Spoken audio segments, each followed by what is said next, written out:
The silent departure. The crystalline spires of the Galactic Hegemony's Central Council Tower caught the light of twin suns, refracting it into 1,000 glittering patterns across Ambassador Ilaro's face. She stood tall despite the pressure bearing down on her. 6 alien diplomats from the most powerful civilizations in known space, all focused on her with expressions ranging from disappointment to open hostility. "The Council's decision is final, Ambassador Wei," said Councillor Thrix, his exoskeletal plates shifting with barely controlled irritation. The Arthurian representative's mandibles clicked. A sound Ilara had learned indicated pleasure in their species. Humanity has proven itself unpredictable. The quantum fluctuation stabilization program will begin within 1 standard rotation.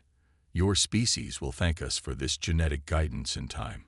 Ilara maintained her diplomatic smile, though inside her stomach churned. The stabilization program was nothing but eugenics dressed in scientific terminology, a systematic culling and modification of the human genome to make their species more predictable, more controllable.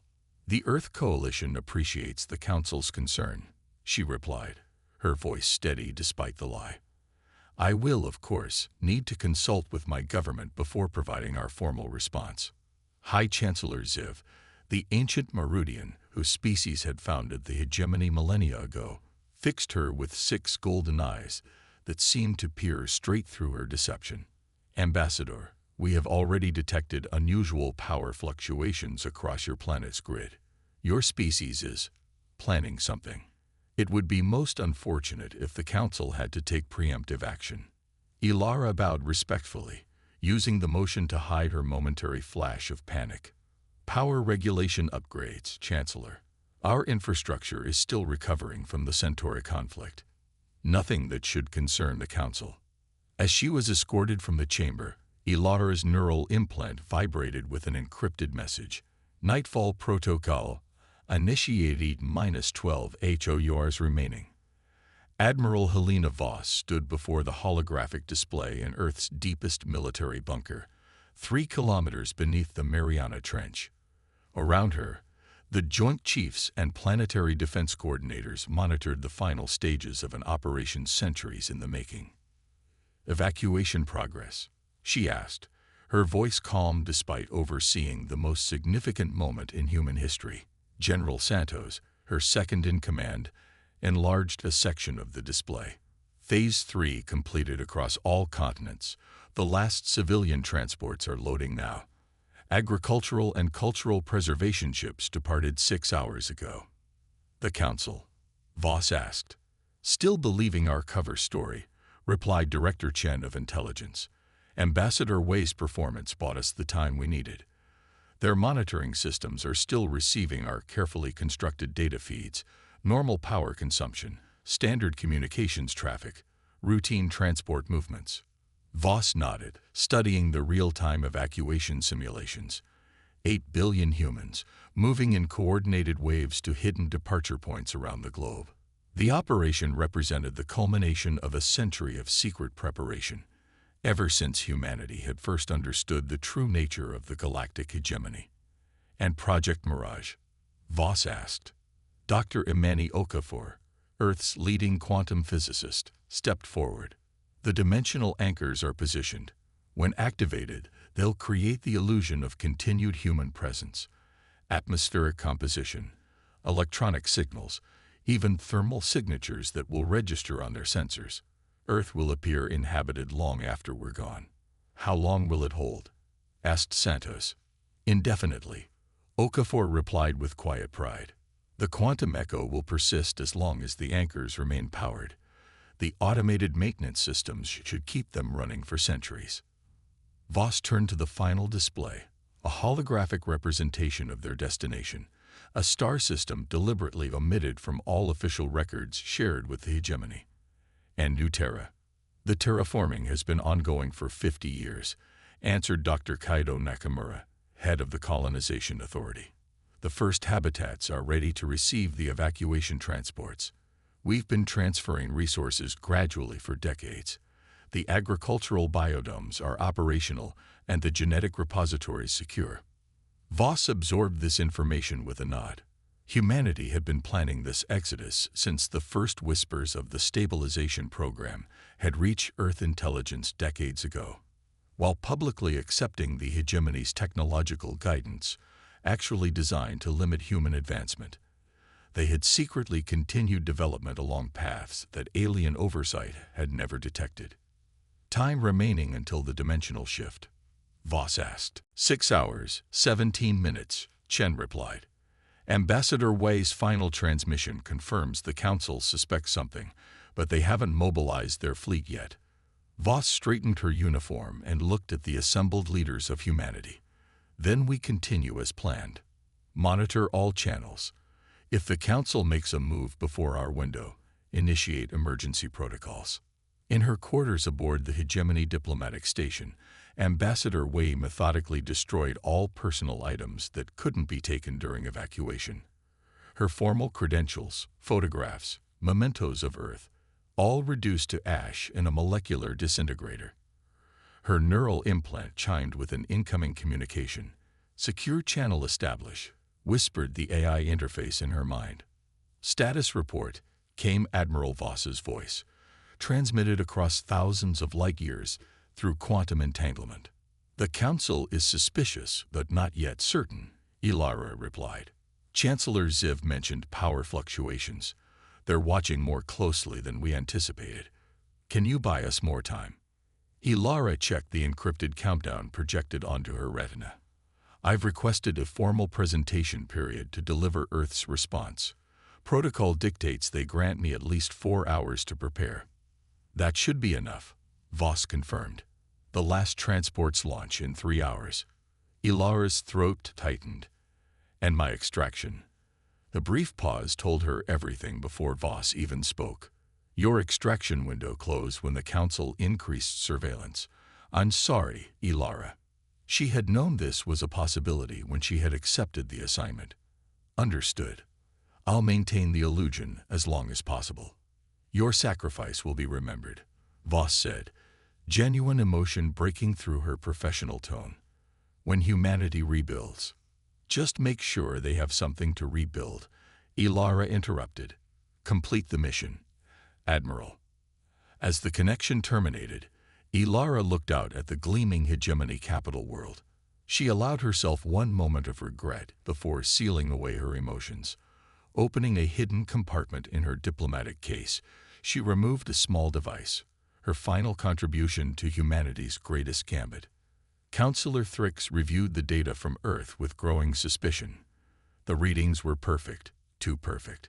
Years of observing humans had taught him that their patterns always contained subtle irregularities, chaotic elements that made them so unpredictable and dangerous. These readings showed none of that characteristic noise.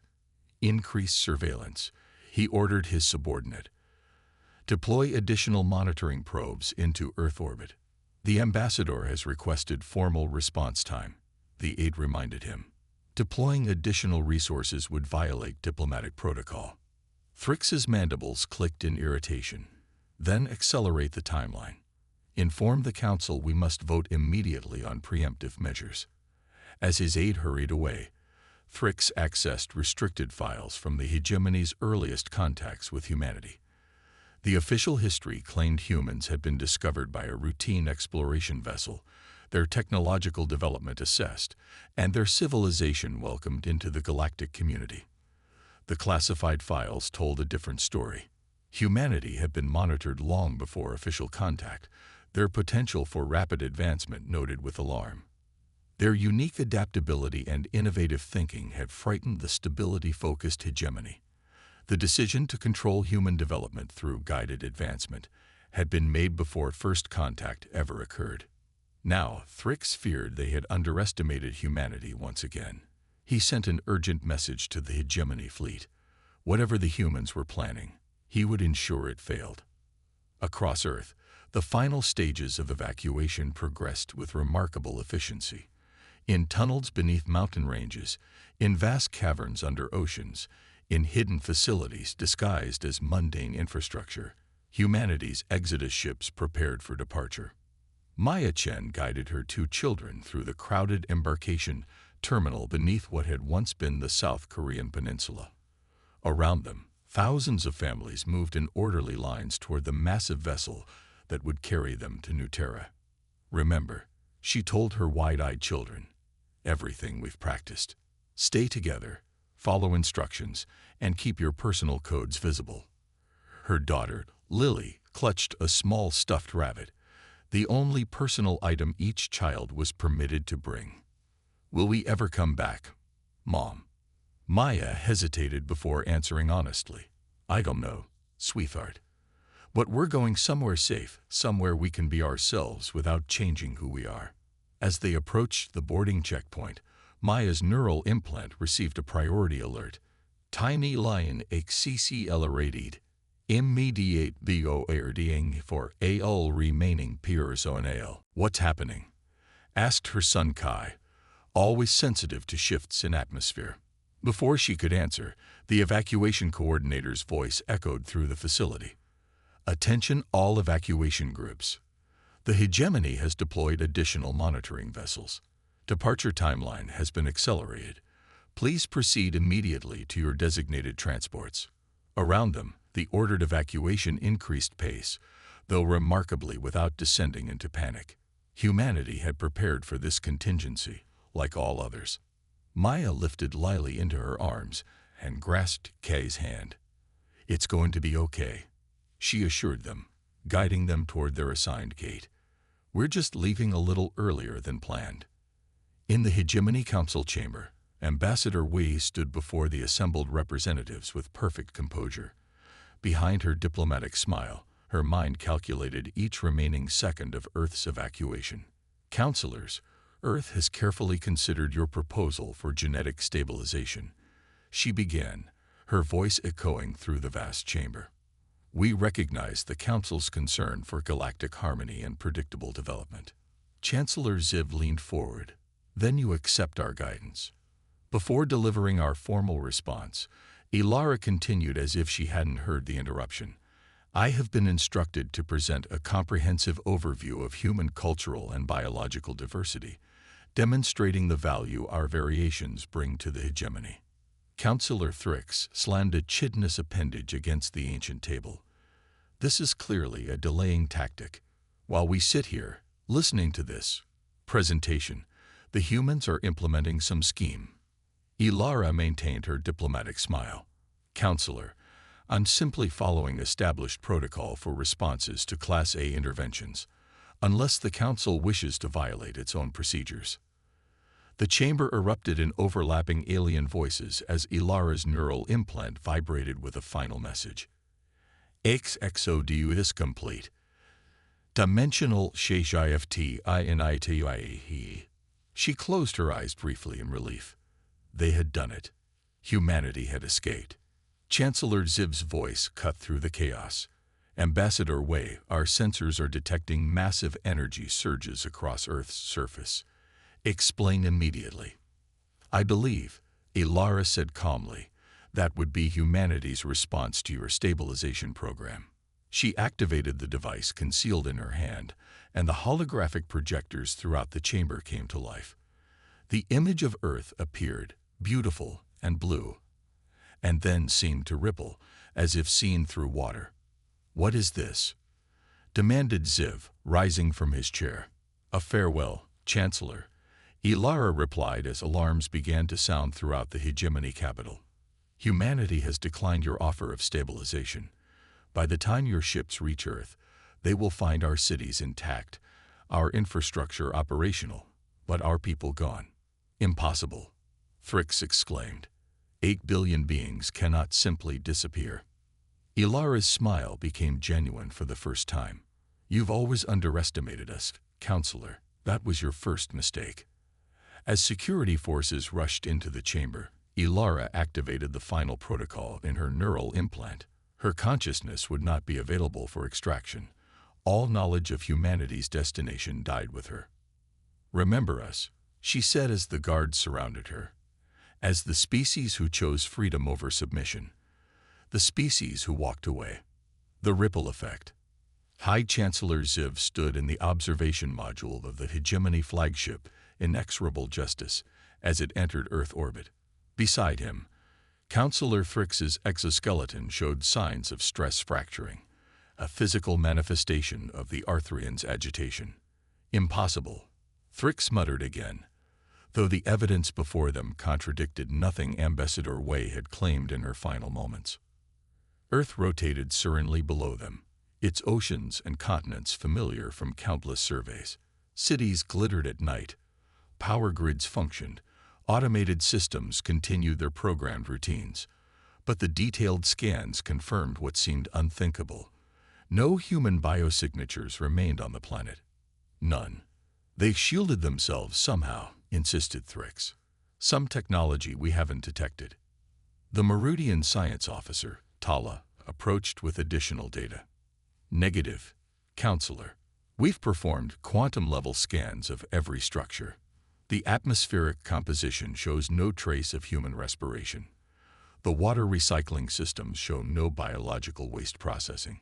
Even their companion animals, and most plant cultivation is gone. How? Demanded Ziv, all six eyes narrowed in concentration. Our observation satellites detected no mass departure. No fleet large enough to transport 8 billion beings could have escaped our notice. Yet they did. Tala replied simply. Ziv turned away from the viewport, his ancient face settling into grim lines. Prepare a full report for the Council. I want every record of human technological development reviewed. Something this significant cannot have been developed in secret without indicators we missed. As the others departed to carry out his orders, Ziv remained staring at the empty planet below. In his thousands of years, he had never encountered anything like this. An entire species simply removing itself from the equation rather than submit to control. Perhaps, he reflected uncomfortably, the hegemony had been wrong about humanity all along. The economic impact hit first. Vrel Norda, chief trade administrator of the hegemony, faced a chamber of furious representatives from 17 sectors. The holographic projections of economic collapse flashed red around him.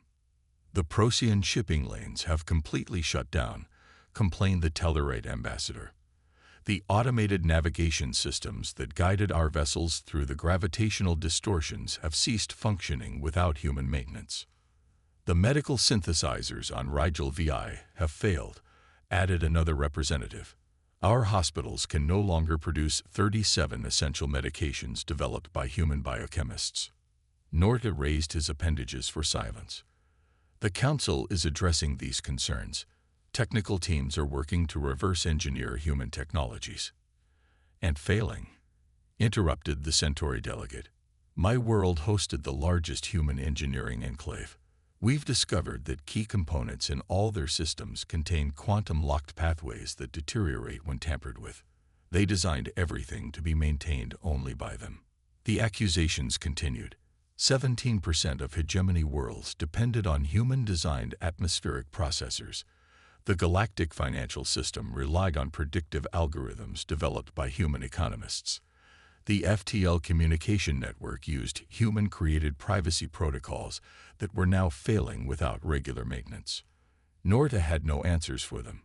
The humans, while appearing to integrate into the hegemony, had quietly made themselves essential to its functioning. Their departure had revealed a terrible truth. The Council had become dependent on the very species they had sought to control. Admiral Krell of the Hegemony Pursuit Fleet studied the sensor readings with mounting frustration. For 6 months, they had followed quantum traces through 17 star systems, always arriving to find nothing but automated beacons transmitting the same message in multiple languages. Humanity departed in peace. We wish no conflict. Do not pursue. Another false trail, reported his second-in-command.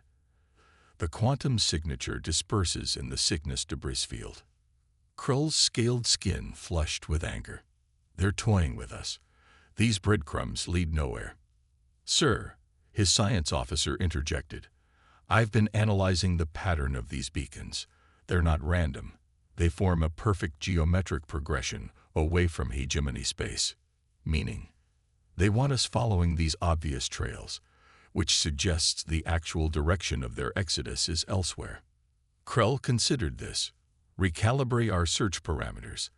Look for regions with no beacons, no trails. Within hours, they had identified a sector previously considered empty, a void between spiral arms where stellar density decreased. No beacons, no quantum trails, nothing to attract attention. Krell ordered immediate course change. 2 days later, the pursuit fleet encountered something unprecedented, a spatial barrier that their sensors couldn't penetrate. When they attempted to proceed, their navigational systems failed, drives shut down, and every ship received the same transmission. This boundary marks the edge of human-protected space. Peaceful diplomatic vessels may request entry. Military craft will be redirected. This is your only warning. Krell, furious, ordered weapons prepared, only to discover they no longer functioned. Before he could issue new commands, the entire fleet experienced a moment of disorientation. When it passed, they found themselves back at their original departure point, weapons systems replaced with potted plants, and navigation logs wiped clean. The message was clear. Humanity was no longer playing by hegemony rules. The Council emergency session had lasted 17 days without interruption. Representatives from over 200 worlds argued, threatened, and eventually began to negotiate as the full impact of humanity's departure settled into their collective consciousness. The stabilization program is suspended indefinitely, announced Chancellor Ziv, making official what had become obvious. All species previously designated for genetic guidance are reclassified as sovereign evolutionary paths. The chamber, once dominated by the founding species of the hegemony, now saw representatives of formerly subjugated civilizations speaking with new confidence. The Acadians request formal recognition of our independent governance, said their newly appointed ambassador. We will no longer accept oversight of our quantum research. Similar declarations followed from 24 worlds. Without humanity as the focus of the Council's control efforts, other species began asserting their autonomy. The Pegasus Accords must be rewritten, insisted the Kalian representative, her luminescent skin pulsing with conviction. Equal technological access for all member worlds, not just the founding species. As the old order crumbled around him, Ziv recognized the inevitable. The hegemony had maintained control through careful manipulation of technological development, ensuring no single species could advance beyond the founding members' ability to contain them. Humanity had been the first to not only see through this system, but to reject it so completely that they removed themselves from the equation. And in doing so, they had changed everything. On the edge of what was now called the human exclusion zone, a small diplomatic vessel waited. Unlike the military ships that had been sent back, this unarmed craft had received coordinates for a meeting point. Inside, Ziv sat alone, having come without the Council's knowledge or permission. After months of internal conflict, he had made a personal decision to seek answers. A shimmer in space announced the arrival of a human ship, sleek, with organic curves unlike the angular designs they had used within the hegemony. It matched velocity with his vessel, and a communication channel opened. Chancellor Ziv, came a voice he recognized. This is an unexpected honor. Admiral Voss, he replied, surprised to be addressing someone he knew. I've come alone, seeking understanding, not as a representative of the Council. Then you're welcome to accompany me, she replied. His vessel was drawn into the larger ship through means he couldn't identify. No tractor beams or docking mechanisms he recognized. When the airlock opened, Helena Voss stood waiting, her uniform different from those humans had worn in the hegemony, but her expression just as composed as he remembered. You've caused quite a disruption, Admiral, Ziv said, following her through corridors that seemed to blend technology with living material. That was never our intention, she replied. We simply chose our own path. They entered an observation deck, and Ziv stopped in astonishment. Below them spread a vista of impossible beauty, a planet with continents recognizably modeled after Earth's, but with differences that suggested terraforming on a scale that hegemony had never achieved. Orbital structures connected by delicate filaments formed a web around the world. New Terra, Voss explained. One of 17 worlds we've established. In 6 months. Ziv couldn't hide his disbelief. In 50 years, she corrected. While the hegemony thought they were guiding our development, we continued advancing along paths you never monitored. What you're seeing represents technologies we developed centuries ago, but kept hidden. Why reveal this to me now? Voss turned to face him directly. Because the hegemony is changing. Species that were once controlled are finding their own voices. A new balance is forming. And humanity's role in this new balance will remain separate but not isolated, she explained. Already, refugees from conflicts the hegemony can no longer suppress have sought sanctuary within our zone. We've accepted them. Others have requested technology exchanges, collaborative development rather than controlled dissemination. Ziv stared at the thriving world below, understanding dawning. You're creating an alternative. We're creating a choice, Voss corrected. The hegemony maintained power by convincing everyone there was only one path to advancement. Theirs. We've demonstrated another way is possible. As Ziv contemplated this, he noticed something on a nearby console, coordinates for his return journey, but also data crystals containing information. Medical protocols for the outbreaks in the Rigel system, Voss explained. Stabilization algorithms for the failing atmospheric processors. Not everything, but enough to prevent suffering while the hegemony adjusts to a new reality. Why? Ziv asked simply. Because walking away wasn't about punishment, Chancellor. It was about freedom. For us. And ultimately, for everyone. As he prepared to return, carrying both life-saving technologies and a profound challenge to everything the hegemony had built, Ziv found himself asking the question that had haunted the Council for months. How did you do it? 8 billion people, vanishing without detection. Voss smiled slightly. Some secrets we'll keep, Chancellor. But I'll tell you this, we didn't move through space as you understand it. We moved sideways. With that cryptic answer, Ziv departed, returning to a hegemony forever changed by the species that walked away. The species that, in seeking their own liberation, had inadvertently created the possibility of freedom for others. As his ship crossed back into familiar space, a final message appeared on his console. Remember us not as the species that left, but as the ones who showed that another way is possible. The door remains open for peaceful contact when the hegemony is ready to meet as equals. Ziv looked back at the boundary of human space, invisible yet impenetrable to those who came with weapons, but permeable to those who came in peace. Perhaps, he thought, that was the most profound lesson humanity had taught them. Strength didn't have to be measured in control, but could instead be found in creating something worth choosing freely. The hegemony would never be the same again.